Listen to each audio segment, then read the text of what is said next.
guys, today I'm going to show you Dr. Perfect Checkup Time game. It's the first time I'm playing this game, so I like to show all this. So let us play.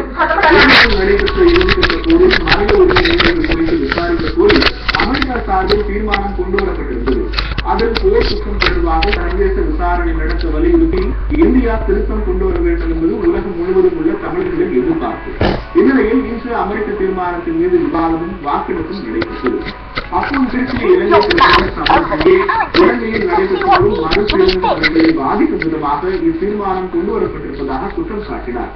தொடர்ந்து பேசிய இந்திய பிரதிநிதி திரு திலீப் சின்ஹா, இலங்கையில் போர் முடிவுக்கு வந்ததை தமிழகம் உட்பட அனைத்து பிரிவினருக்கு கிடைத்த நல் வாய்ப்பாக இந்தியா கருதுவதாக கூறினார். குறித்து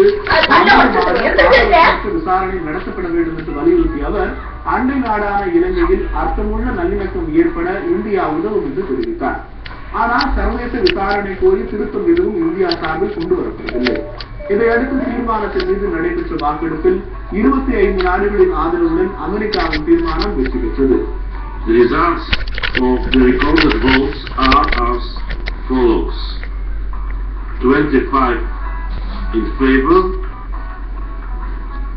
13 against, 8 abstentions. Draft proposal L.1/revision 1 is therefore adopted. Pakistan, Venezuela உள்ளிட்ட 13 நாடுகள் தீர்மானத்தை எதிர்த்து வாக்களித்தன.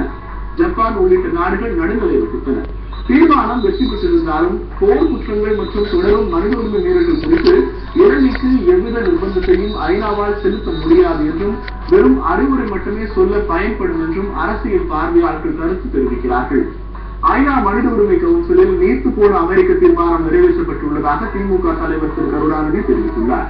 திமுக வலியுறுத்திய 2 திருத்தங்களும் அதில் இடம்பெறவில்லை என்று குறிப்பிட்டுள்ள அவர், அடுத்த கட்ட நடவடிக்கைகள் குறித்து டெசோ விரைவில் முடிவு எடுக்கும் என்று கூறியுள்ளார்.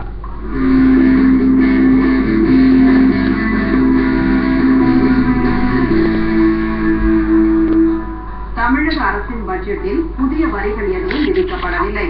2013-14 ஆண்டிற்கான நிதிநிலை அறிக்கையை நிதியமைச்சர் திரு ஓ பன்னீர்செல்வம் சட்டப்பேரவையில் இன்று தாக்கல் செய்தார். அப்போது வரி வருவாய் விகிதாச்சாரத்தில் நாட்டிலேயே சிறந்து விளங்கும் மாநிலங்களில் ஒன்றாக தமிழகம் விளங்குவதாக கூறிய அவர், கூட்டாட்சி தத்துவத்திற்கு எதிராக கொண்டு வந்துள்ள புதிய நிதிநிலை சட்ட மசோதாவை மத்திய அரசு உடனே விலக்கிக் கொள்ள வேண்டும் என்று கேட்டுக் கொண்டார். வறட்சியால் பாதிக்கப்பட்ட டெல்டா விவசாயிகளில் 3 லட்சத்துக்கும் மேற்பட்டோருக்கு நிவாரணத் தொகை வழங்கப்பட்டு விட்டதாக கூறிய அவர், வறட்சி பாதித்த மற்ற மாவட்ட விவசாயிகளுக்கு விரைவில் நிவாரணம் அறிவிக்கப்படும் என்றார். முக்கிய செலவினங்கள் அதிகரித்துள்ள நிலையிலும் புதிய வரிகள் எதுவும் விதிக்கப்படவில்லை என்று திரு பன்னீர்செல்வம் அறிவித்தார். முக்கிய செலவினங்களுக்கும் நிதி ஆதாரங்களுக்கும் கடும் நெருக்கடி ஏற்பட்டுள்ள போதிலும் இந்திய பொருளாதாரத்தில் நிலை வரும் பொதுவான மந்த நிலை மாநில பொருளாதாரத்தில் ஏற்படுத்தியுள்ள தாக்கத்தை கருத்தில் கொண்டு இந்த வரவு செலவு திட்டத்தில் புதிய வரி விதிப்போ நடைமுறையில் உள்ள வரி விகிதத்தினை உயர்த்தவோ தேவையில்லை என மாண்புமிகு இதய புரட்சி தலைவி அம்மா அவர்கள் முடிவு செய்துள்ளார்கள். தடையற்ற மின்சாரத்தை வழங்க அரசு உறுதி பூண்டிருப்பதாக தெரிவித்த திரு பன்னீர்செல்வம், வடசென்னை மின் உற்பத்தி திட்டத்தின் முதல் அலகு வரும் மே மாதத்திலும், வள்ளூர் கூட்டு திட்டத்தின் 3வது அலகு அக்டோபர் மாதத்தில் செயல்படக்கூடும் என்றார். This was level 1. So next time I will show you level 2. So bye. என்றும் அவர் கூறினார்.